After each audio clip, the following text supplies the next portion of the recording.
negeri di bawah bayu. Sabah pastikan bekalan makanan mencukupi ketika pandemik. Perincian penuh bersama Rita Aloysius Malik. Silakan Rita. Baik Atika.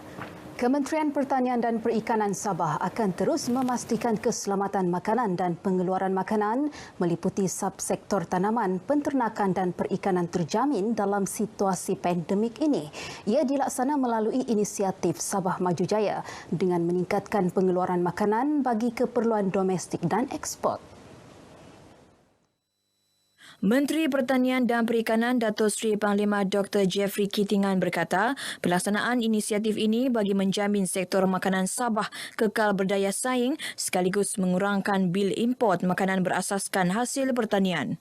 Tahun lalu, Sabah kekal aktif dalam aktiviti ekspor makanan dan pertanian, antaranya 27 juta biji telur ayam ke wilayah Persekutuan Labuan dan Hong Kong 2,142 lembu hidup ke Labuan Sarawak, Semenanjung dan Brunei serta 57 metrik tan sarang burung walit ke Semenanjung Sarawak, Hong Kong, China.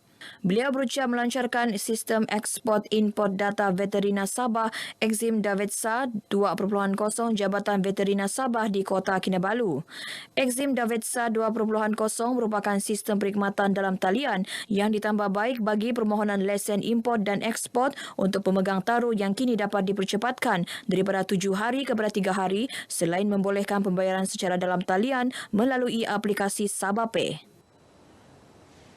Lebih 51,000 kanak-kanak berusia 5 hingga 11 tahun di negeri ini sudah menerima suntikan dos pertama vaksin COVID-19 menerusi program imunisasi COVID-19 kebangsaan kanak-kanak PIC Kids setakat semalam.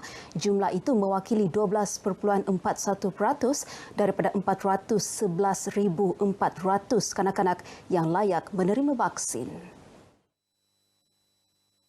Berdasarkan pencapaian itu, Menteri Pembangunan Masyarakat dan Kesejahteraan Rakyat, Datuk Insinyur Shahilmi Yahya berkata, kerajaan akan meneruskan program vaksinasi untuk melindungi kanak-kanak sebagai sebahagian usaha kerajaan untuk melindungi mereka daripada jangkitan COVID-19.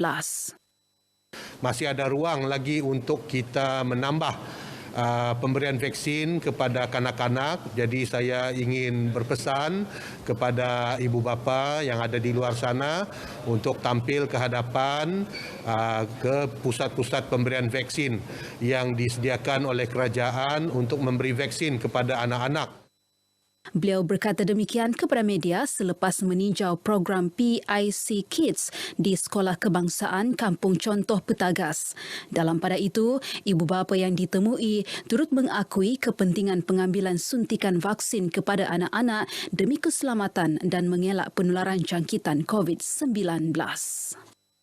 Sebab untuk diorang punya keselamatan juga dan satu lagi untuk diorang punya kesehatan sebab kita sekarang ini kita ingat itu virus kan makin merebak terutama lagi di Sabah. Jadi saya bawa saya punya anak-anak untuk ambil ini vaksin supaya diorang lebih sehat dan untuk keselamatan diorang juga lah. Untuk mengelakkan itulah yang masalah-masalah semua tu ni semua. Jadi untuk mencegah lebih baik kasih vaksin lah. Diorang yang tak sabar ni sebenarnya. Diorang dah sabar. Awal pagi lagi minta bangun sudah mau bawa di sini. Sekarang ni kan pandemik, jadi untuk mengelakkan sebarang jangkitan daripada luar ataupun mana-mana yang tidak bagus kan. Jadi itu sebab kita mau kasih vaksin ni anak-anak kita pergi sekolah. Lagipun bakal sekolah akan buka kalau boleh anak-anak kita ni tidaklah mudah untuk dijangkiti oleh COVID ataupun virus-virus yang lain. Sebab kalau boleh itulah kita mau kasih vaksin anak-anak kita ni. Secara keseluruhan, 32,186 kanak-kanak berumur antara 5 hingga 11 tahun telah mendaftar melalui aplikasi MySejahtera untuk mendapatkan dos pertama vaksin COVID-19 menerusi PIC Kids.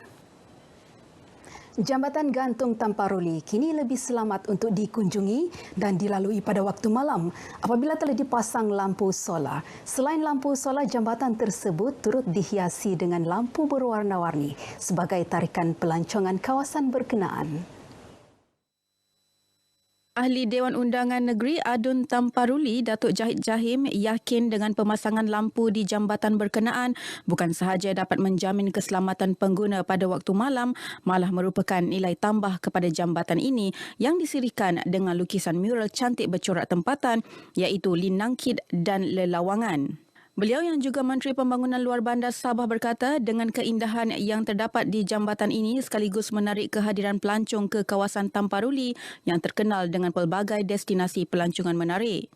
Datuk Jahid turut meminta kerjasama semua penduduk dan pengunjung agar sentiasa menjaga kemudahan yang disediakan itu dengan baik di samping menjaga kebersihan kawasan berkenaan dan menjaga keselamatan diri semasa berkunjung pada waktu malam.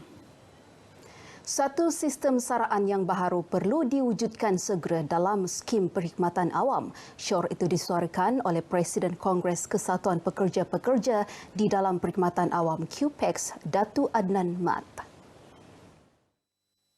Menurut Datuk Adnan, langkah mewujudkan sistem saraan yang baharu adalah wajar memandangkan sistem saraan sedia ada tidak lagi kompetitif dan tidak mampu untuk dilihat sebagai gaji dan perbelanjaan yang sesuai.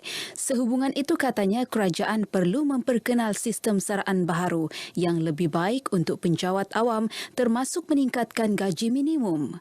Dalam sidang media di Kota Kinabalu katanya, sistem saraan sedia ada telah diguna pakai sejak 20 tahun. Justru pihaknya berharap kerajaan dapat mempertimbangkan perkara itu dan pihaknya bersedia memberi input bernas bagi kaedah pelaksanaannya. Yakni sistem saraan baru pada tahun 1992, sistem saraan Malaysia pada tahun 2002, sistem baru perkhidmatan awam pada 2012 kemudian dimasukkan bermakna setiap 10 tahun berlaku perubahan dalam bentuk sistem saraan. Baik saudara, sekian paparan dari Negeri di Bawah Bayu. Teruskan kesetiaan anda bersama kami di Berita Wilayah. Untuk perkembangan berita seterusnya kita kembali ke Angkasa Puri bersama Atika. Silakan. Terima kasih Rita untuk perkembangan di Sabah.